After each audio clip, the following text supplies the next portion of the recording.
دوسری آیت جو ذکر فرمائی امام بخاری رحمۃ اللہ علیہ نے فضیلت علم میں، وہ رب زدنی علم، اور اس سے فضیلت جو ثابت کرنے مقصود ہے وہ یہ ہے کہ جس علم کے فضائل وارد ہوئے ہیں، جیسا میں نے عرض کیا، وہ ہے علم دین اور علم آخرت، اور اس علم دین اور علم آخرت میں نبی کریم سرور عالم صلی اللہ علیہ وسلم سے بڑا عالم اس کائنات میں کوئی اور نہیں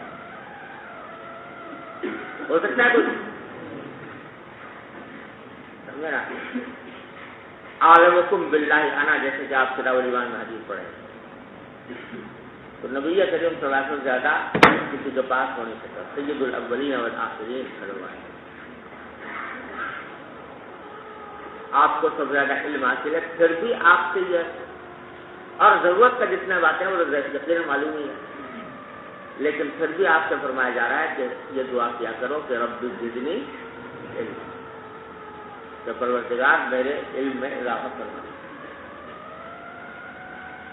تو وہ ذات جس کے پاس اس کائنات میں سب سے زیادہ علم ہے، اس سے بھی کہا جا رہا ہے کہ تم اپنے اس علم پر قناعت نہ کرنا، بلکہ اللہ تعالیٰ سے مزید علم مانگتے رہو، دعائیں کرتے رہو رب زدنی علم۔